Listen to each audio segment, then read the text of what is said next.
Allahabad university family के सभी साथियों, आज ये बहुत हर्ष का विषय है कि आज मैं आपके सामने मुझे लाइव होने का मौका मिल रहा है।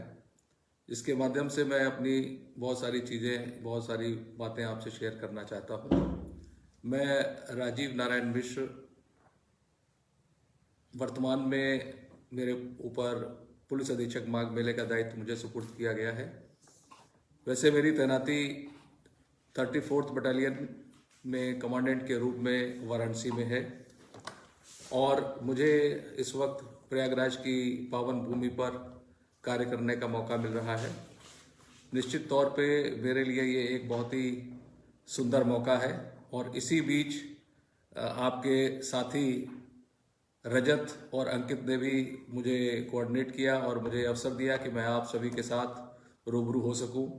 उनका ये प्रयास इलाहाबाद यूनिवर्सिटी के पूरे परिवार को जोड़े रखने का निश्चित तौर पे बहुत प्रशंसनीय और सराहनीय है।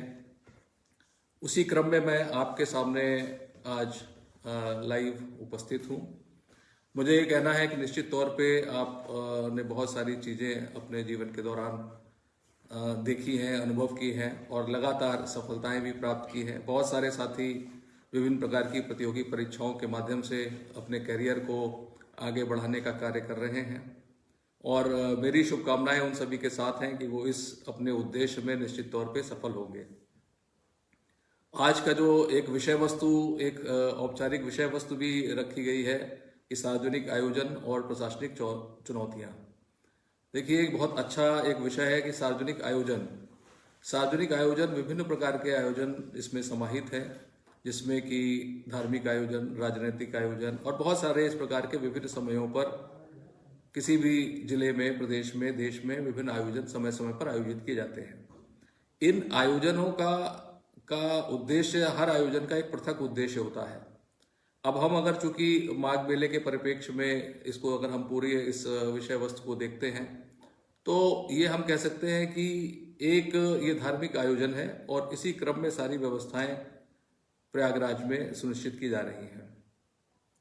तो उद्देश्य, जहां पर किसी भी सार्वजनिक कार्यक्रम का एक उद्देश्य बहुत महत्वपूर्ण है और उसी उद्देश्य की पूर्ति के लिए बहुत सारे उपक्रम करने होते हैं जो कि जिससे कि वो सार्वजनिक आयोजन सफल हो। कोई भी आयोजन हो, अगर हम इसको और माइक्रो लेवल पे या मैक्रो लेवल पे चलते हैं तो जैसे कि घर में भी अगर कोई एक आपका गेस्ट आता है, अतिथि आता है, तो उसको हम अपने घर में जब रखते हैं तो हम बहुत सारी चीज़ें शुरुआत से उसको देखते हैं कि वो आएंगे तो कहाँ पर उनको रात में शयन कराना है, कहाँ पर उनको बेडिंग्स कैसी देनी है, वो उनको भोजन किस समय देना है, उसके लिए क्या प्रबंध हमको करने हैं, खाने पीने की क्या सामग्री लानी है। और ये सब छोटी छोटी चीज़ें, जब हम अतिथि सत्कार, आप जानते हैं भारतीय संस्कृति है अतिथि देवो भव, उस भावना से आप बहुत सारी चीज़ों को जब आप सोचते हैं और उसी तरह से ऑर्गेनाइज करते हैं तो आपका अतिथि और अतिथि संस्कार भी पूरा होता है और आपका अतिथि भी प्रसन्नचित्त होकर आपको साधुवाद देता हुआ वापस आता है। उसी प्रकार से सार्वजनिक आयोजन में भी, अगर धार्मिक आयोजन, जहाँ तक हम माघ मेले को लेकर हम अपनी बात रखना चाहेंगे तो हमारा माघ मेला एक, आप जानते हैं कि प्रयाग एक ऐसी तीर्थराज कहा गया है उसको। ऐसी पावन भूमि में माघ माह में बहुत सारे लोग, श्रद्धालु, शरणार्थी, कल्पवासी यहाँ पर आकर स्नान करते हैं और अपनी जो उनकी आध्यात्मिक और पौराणिक मान्यताएं हैं उनको पूरा करते हैं। पुण्य लाभ प्राप्त करना उनका उद्देश्य होता है। उन उद्देश्यों की पूर्ति के लिए, जैसे अब ये माघ मेले का आयोजन है, एक इसमें भी अगर हम उसी अवधारणा को लेकर चलते हैं कि जब हमारे घर में एक मेहमान आता है तो हमें क्या व्यवस्थाएं सुनिश्चित करनी है, उसी उद्देश्य के साथ हम सारी चीजों को उसी लेवल पे यहाँ भी माघ मेले के रूप में देखते हैं और सोचते हैं।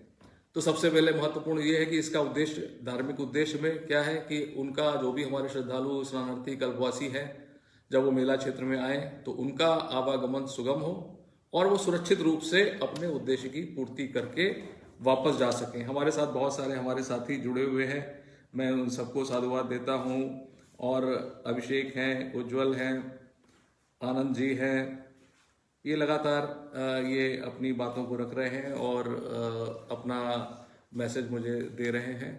तो जब हम उद्देश्य की पूर्ति के लिए इन चीज़ों को, जो हमने एक परिवार में गेस्ट आने पर हम व्यवस्थाएं करते हैं, उन्हीं व्यवस्थाओं को, उन्हीं चीज़ों को हम एक समग्र रूप में, एक बड़े दृष्टि में देखते हैं कि जब हमारे श्रद्धालु आएंगे, उद्देश्य उनका वही है कि उनका आवागमन, हमारा उद्देश्य यही है कि जब हम एक सार्वजनिक आयोजन कर रहे हैं, एक प्रशासनिक चुनौती होता है कि वो जिस उद्देश्य की पूर्ति के लिए माघ मेला क्षेत्र में या तीर्थराज संगम पर आ रहे हैं, तो उसके बाद वो अपना उद्देश्य सकुशल पूरा करें और अपने गंतव्य को सुरक्षित वापस जा सकें, और उनके मन में एक ये भावना अवश्य हो कि साहब हम गए थे और हमारा जो संगम स्नान है या हमारा कल्पवास का समय था वो बहुत ही अच्छे ढंग से, एक जो उनके मन में इच्छा थी वो पूरे ढंग से, एक सुलभ ढंग से, एक अच्छे ढंग से पूरी हुई। तो अब इसमें बहुत सारी चीजें साथ साथ जुड़ जाती हैं प्रशासनिक दृष्टिकोण से कि आने का मार्ग क्या होगा, अगर कल्पवासियों को हम बसा रहे हैं तो उनका स्थान क्या होगा, उनको स्थान देने में कोई दिक्कत ना हो। साथ ही साथ अब ये जब हम उसको आवागमन का हमने मार्ग डिसाइड किया, मार्ग डिसाइड करने के बाद उसमें संगम स्नान तक का रास्ता निर्धारित किया कि किधर से जाएंगे, कैसे जाएंगे, उस रास्ते को कैसे हम ठीक करेंगे, चक्कर प्लेट डालेंगे, क्या व्यवस्थाएं करेंगे, सारे लोग यहाँ पर स्नान कर लेंगे तो फिर उसका एक ट्रैफिक प्लान हमको बनाना होगा कि किधर से आएंगे, किधर से जाएंगे। ये सारी विभिन्न प्रकार की छोटी छोटी चीजें जो कि आप जानते हैं, देखते हैं, महसूस भी करते हैं। फिर उसके बाद अगर हम कोई इंफ्रास्ट्रक्चर दे रहे हैं, उनको रहना है, कल्पवास है, अस्थाई है पूरा, ये सबसे बड़ा अस्थाई एक शहर का निर्माण होता है, एक अल्प समय के लिए लोग आते हैं, पूरी चीज जो है वहां पर अस्थाई होती है, पूरी व्यवस्थाएं सड़क से लेके विद्युत व्यवस्था जो है वो सारे जो है पोल्स लगा के लगभग जो है वो 20,000 इलेक्ट्रिक पोल्स वहाँ पर एक निर्धारित समय में लगाए जाते हैं। सब एक चैलेंज है, अपने आप में एक चैलेंज है। पूरा एक छोटा सा शहर वहाँ पर बसता है, लोग आते हैं, रहते हैं और बड़े मनोयोग से रहते हैं, संगम तट पर स्नान करते हैं, विभिन्न अन्य स्नान घाटों पर जाते हैं।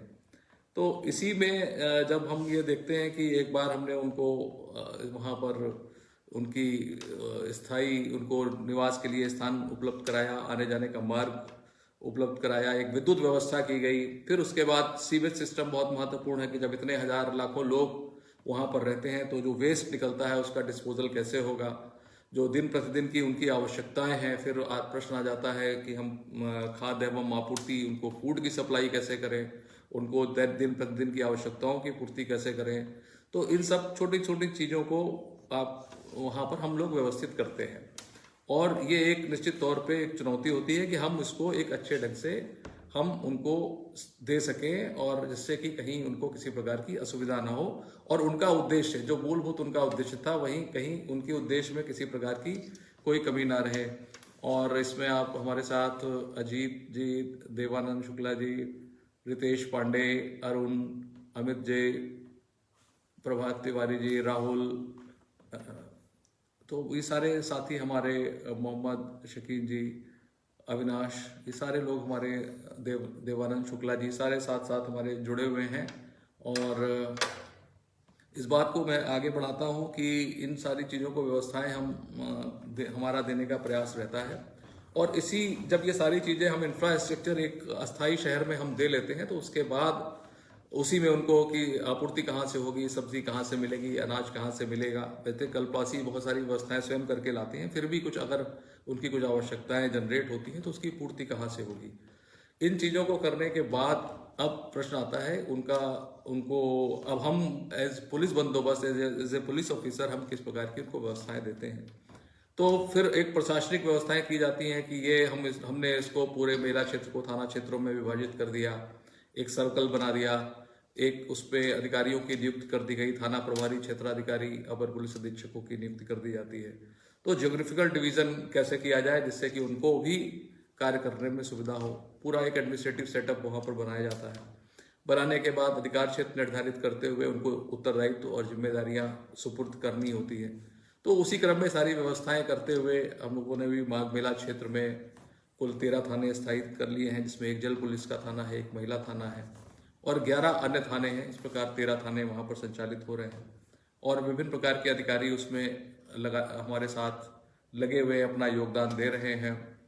और इसमें अखिलेश जी ने भी प्रश्न लिखा है, अनुराग कुमार जी ने भी, मैं आपके प्रश्न का मैं आपको शेयर करूंगा लास्ट में जब ये हम टॉपिक पूरा कर रहे होंगे। तो मैं वो कुछ 2-3 चीज़ें कीवर्ड्स के रूप में आपको शेयर करूंगा जो मैं समझता हूं कि निश्चित तौर पे आपके फ्यूचर के लिए, चाहे वो यूपीएससी हो, चाहे स्टेट सर्विसेज हो या अन्य कोई भी सेवाएं हों, उसमें महत्वपूर्ण होगी।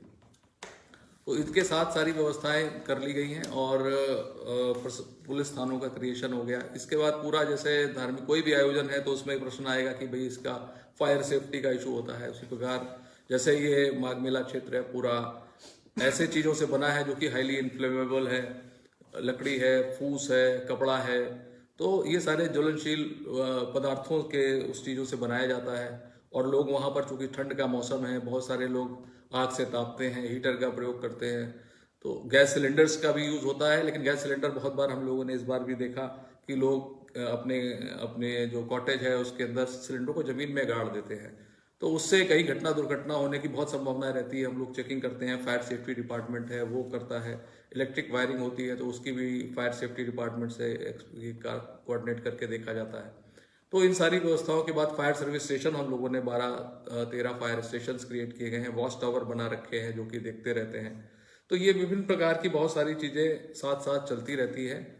तो अब उसके बाद जब हमने ये बात कही कि हमारा स्नानार्थी सुरक्षित हो, धार्मिक आयोजन एक अच्छे ढंग से हो, तो लोग संगम तट पर आ रहे हैं। सबसे बड़ा जो अगर रिस्क होता है तो किसी के डूबने का या इस प्रकार की घटना हो, पैर फिसलने के कारण या गहराई में चले गए और कोई घटना दुर्घटना हो गई, ये बहुत महत्वपूर्ण होता है। तो माघ मेला के दृष्टिकोण से खासकर यही है कि जो लोग आए वो सुरक्षित ढंग से स्नान कर सकें। तो उसमें हम लोग इस चीज़ों को बहुत अच्छे ढंग से प्रयास करते हैं कि जो भी हमारे स्नान घाट हैं, जिसमें संगम घाट भी है, उसके साथ रिवर लाइन और डीप वाटर बैरिकेटिंग करते हैं। पहले फूस प्याल डाला जाता है, फिर बैगेज लगाए जाते हैं, और इन सब चीज़ों के साथ फिर डीप बैरिकेटिंग करने के बाद जो डीप बैरिकेटिंग लाइन बन जाती है उसके दोनों तरफ हम लोग अपने जवानों को, अपने पीएससी के जवानों को, गोताखोरों को, प्राइवेट गोताखोरों को हर बोट पे थोड़ी थोड़ी दूर पे लगा के रखते हैं, जिससे कि कहीं किसी प्रकार की कोई आकस्मिकता, कोई घटना होती है तो हम तत्काल उस पर प्रतिक्रिया करके श्रद्धालु और स्नानार्थी की जान को हम सुरक्षित कर सकें। और ये क्रम लगातार प्रातःकाल से ही, स्नान के समय से राउंड द क्लॉक जो है ये जारी रहता है पूरे माघ मास में, और उससे पहले भी मकर संक्रांति से लेकर महाशिवरात्रि के पर्व तक हम सारी व्यवस्थाएं इस प्रकार से करने का प्रयास करते हैं। और ये इस प्रकार जो है वो जल पुलिस का एक महत्वपूर्ण रोल है। जल पुलिस के साथ साथ फिर फायर का एक बहुत महत्वपूर्ण रोल है कि किसी की जान का खतरा इन दोनों से, जल से और अग्नि से है। फिर ट्रैफिक प्लान एक हम लोग प्लान करके, जिससे कि जो आवागमन है वो स्नानार्थियों का, श्रद्धालुओं का, वो एक अच्छे ढंग से हो सके। ये चीज़ें तो एक हमारे लिए चुनौती है जिसको हम लोग बहुत अच्छे ढंग से करने का प्रयास करते हैं। अब सबसे बड़ा एक प्रशासनिक चुनौती इस वर्ष जो है वो धार्मिक आयोजनों में, विशेषकर माघ मेले के समय है, वो है कोविड-19 प्रोटोकॉल के साथ साथ ये हमारा माघ मेला भी जो है वो साथ साथ चल रहा है। तो किस प्रकार से हम श्रद्धालु और स्नानार्थियों को इस कोविड-19 के समय में संक्रमित होने से बचाएं, ये एक सबसे बड़ा एक चैलेंज इस समय हमारे सामने है। और इसके लिए जो हम लोगों ने सबने एक संयुक्त, सारा भी आयोजन है वो एक संयुक्त टीम के माध्यम ही से होता है, एक ज्वाइंट वेंचर है। संयुक्त प्रयासों के फलस्वरूप ही सारी चीजें एक अच्छे ढंग से संपन्न होती हैं। उसी क्रम में जो कोविड-19 को देखते हुए जो व्यवस्थाएं हम लोगों ने करने का प्रयास किया है, उसमें सबसे महत्वपूर्ण ये है कि जो हमारे स्नान घाट है, स्नान घाटों का हम लोगों ने विस्तार किया है। माने अगर जहां पर 1 किलोमीटर का स्नान घाट हुआ करता था, उसको हम लोगों ने बढ़ा के 2.5 से 3 किलोमीटर तक किया है। माने घाटों के नंबर, स्नान घाटों की संख्या बढ़ाई है, और उसके साथ साथ स्नान घाटों का भी विस्तार कर दिया है, जिससे कि स्नानार्थी आसपास न एकत्र हों और उनकी दूरी, उनको स्पेस ज्यादा मिल जाए, और जो डेंसिटी जो है वो हमारी कम रहे, स्नान घाटों पे घनत्व कम हो जाए, और वो लोग विस्तार वाला स्नान घाट है उस पर जाके स्नान कर सकें। ये एक सबसे महत्वपूर्ण चीज इसमें चुनौती थी, जिसको कि मीट आउट करने का प्रयास किया गया है स्नान घाटों के विस्तार के माध्यम से। दूसरी चीज ये की गई है कि जो हमारे माघ मेले क्षेत्र में प्रवेश द्वार हैं, 16 प्रवेश द्वार निर्धारित हैं, उनमें मेडिकल टीम और पुलिस की टीम वहां पर रह के थर्मल स्कैनिंग और कोविड-19 प्रोटोकॉल को पालन कराने के लिए सारे प्रवेश द्वारों पर अब सारे उपक्रम करती है। तो प्रयास ये होता है कि जो भी लोग आ रहे हैं वो स्कैन होके ही अंदर आए।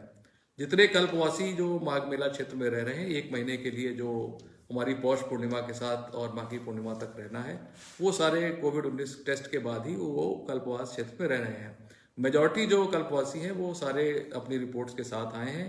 कतिपय कल्पवासी जो कि रिपोर्ट्स के आधार पर नहीं आ पाए, उनका वहां पर मेडिकल टीम भेजकर उनका चिकित्सकीय परीक्षण कराया जा रहा है। इन केस अगर कहीं वो कोविड-19 संक्रमित होते हैं तो उनको आइसोलेट किया जाता है, कॉन्टेक्ट ट्रेसिंग की जाती है।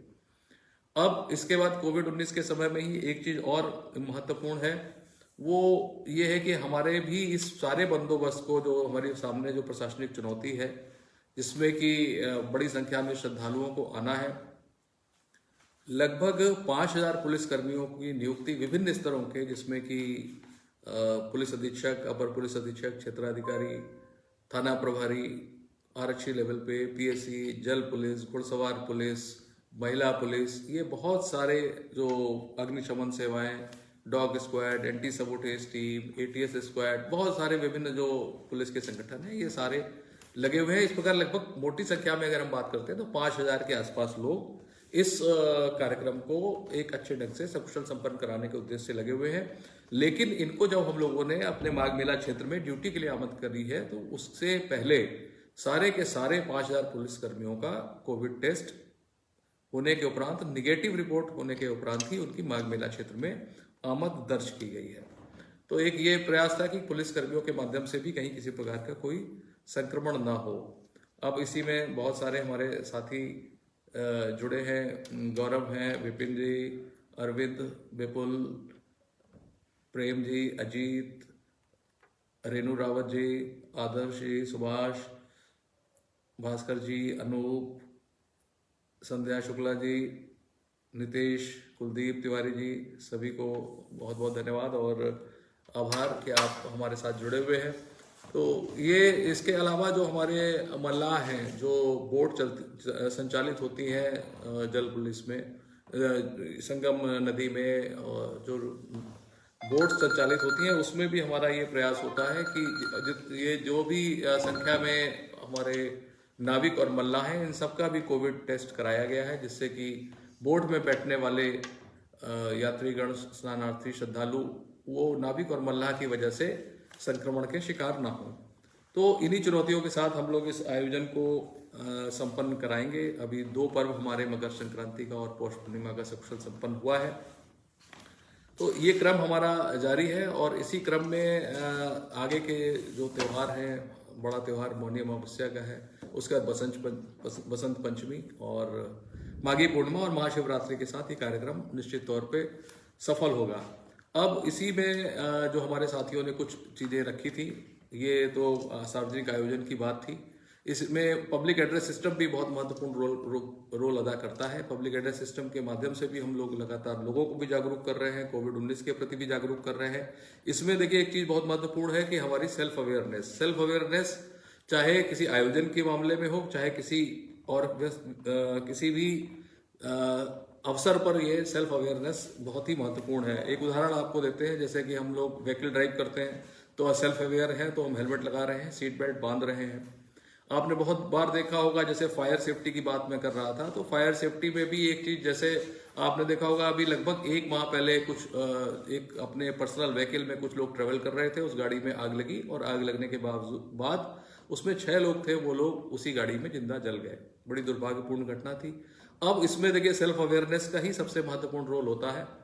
सेल्फ अवेयरनेस में अगर इन केस उनकी गाड़ी में कुछ ऐसा सीज फायर या कुछ ऐसे अग्निशमन के कुछ उपक्रम होते तो शायद वो अच्छी तरह रिएक्ट कर सकते हैं, लेकिन प्रेजेंस ऑफ माइंड भी होना चाहिए कि साहब ये आग लगी तो हमने तुरंत सीज फायर निकाला और उसको किया।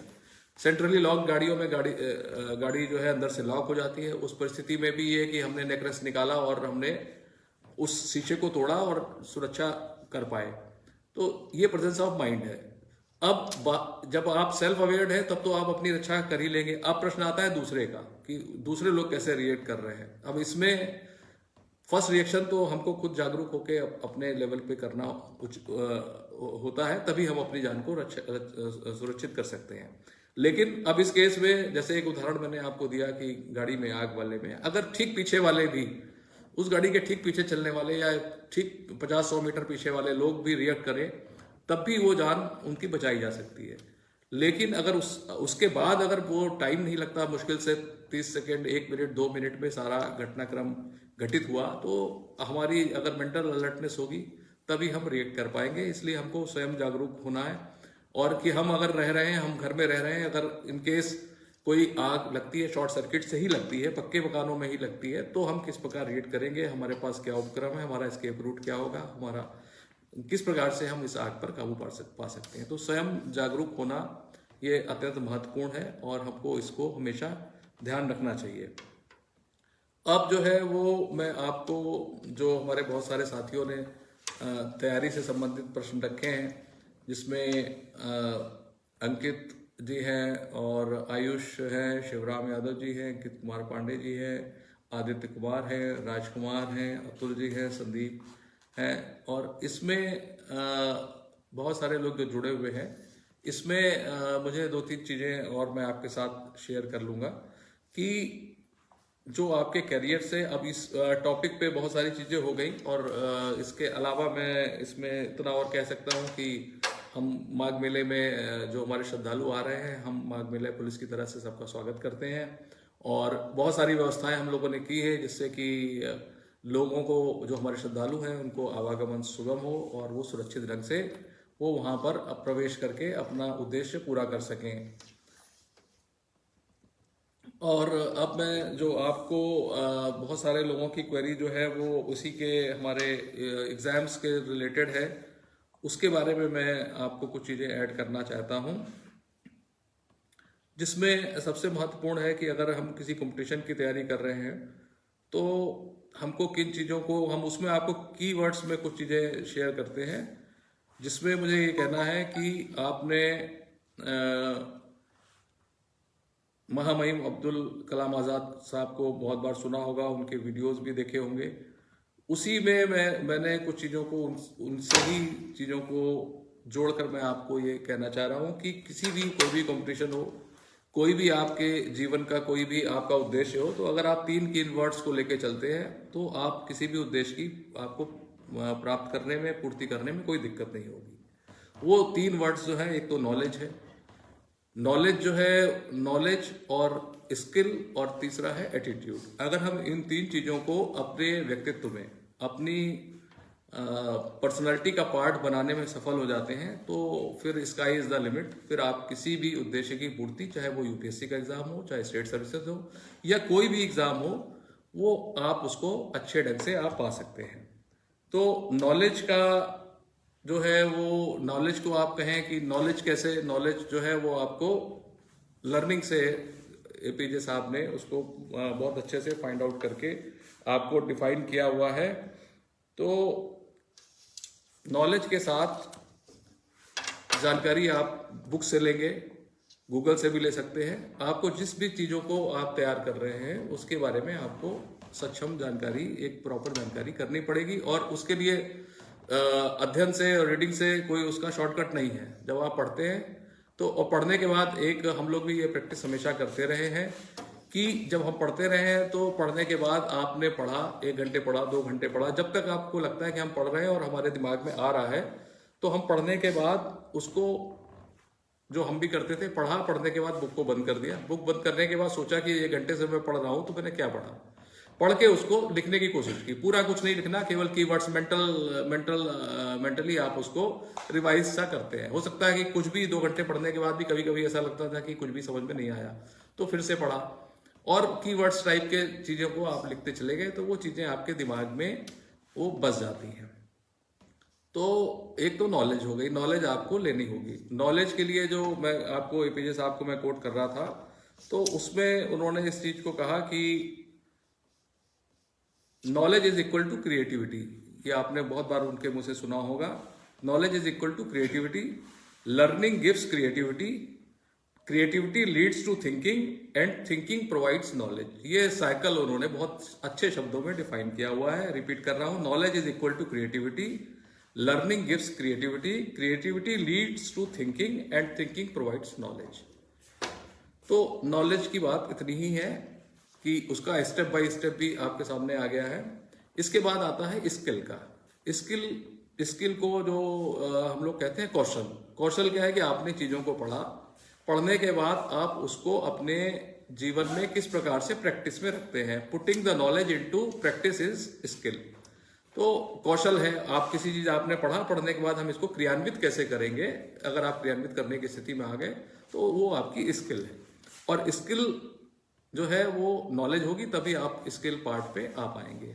एटीट्यूड जो है वो सबसे महत्वपूर्ण है कि हम क्या, एक हमारा एटीट्यूड क्या है, पॉजिटिव एटीट्यूड रखते हैं, हम नेगेटिव एटीट्यूड रखते हैं, किस चीज को हम किस नजरिए से देखते हैं, ग्लास को हम ये देखते हैं कि आधा खाली है या हम देखते हैं कि आधा भरा हुआ है, ये हमारा एटीट्यूड है। और पॉजिटिव एटीट्यूड के साथ अगर हम बढ़ते हैं, चीजों को समझते हैं, तो निश्चित तौर पे इन 3 कीवर्ड्स के साथ आदमी कहीं से कहीं भी पहुंच सकता है। चाहे आप कंपटीशन का आपकी फील्ड हो, यूपीएससी की हो, या आप किसी व्यापार में भी इंगेज हो या बिजनेस कर रहे हो, या किसी भी पार्ट में आप विभिन्न प्रकार की जब ट्रेनिंग्स भी हम लोग, जब आप इसके बाद एक बार कोई जॉब आपको मिलता है तो जो ट्रेनिंग पार्ट में भी आपको इन्हीं 3 चीजों की, आपको उस वक्त आपके डिपार्टमेंट के संबंध में नॉलेज देते हैं, स्किल डेवलप कराते हैं। और एटीट्यूड तो आपकी जो है, एटीट्यूड को अगर हम डिफाइन करें तो क्या है कि it is the inner voice of your heart, वो आपकी अंतरात्मा की, आपके दिल की आवाज है। उस दिल की आवाज को एक अगर हम पॉजिटिव की तरफ रखेंगे तो निश्चित तौर पे हम बहुत सफलता प्राप्त कर सकते हैं, और हमारा कोई भी उद्देश्य हो हम उसको 100% अच्छे ढंग से पूरा कर सकने की स्थिति में होंगे। मुझे आज आपसे रूबरू होकर इन्हीं बातों को कहना था, और एक ये अच्छा अवसर मिला कि माघ मेले के साथ साथ मैं लगभग अपने इतने ये प्रयागराज और इलाहाबाद यूनिवर्सिटी फैमिली के इतने सारे साथियों के साथ एक संवाद स्थापित कर सका। ये निश्चित तौर पे मेरे लिए भी एक बहुत अच्छा और यादगार पल है कि मैं आप लोगों से जुड़ा और एक संवाद की स्थिति उत्पन्न हुई, जिसमें इसमें रजत को और अंकित जी को एक अपना आभार और धन्यवाद प्रकट करता हूं। और आप सभी को जो कि किसी प्रतियोगी परीक्षाओं की तैयारी में लगे हुए हैं, उनको बहुत बहुत हार्दिक शुभकामनाएं देता हूं, और ये ईश्वर से प्रार्थना करता हूं कि वो अपने उद्देश्य की पूर्ति करने में सफल हों और अच्छी अपने जीवन में ऊंचाइयों को छुएं। धन्यवाद। जय हिंद, जय भारत।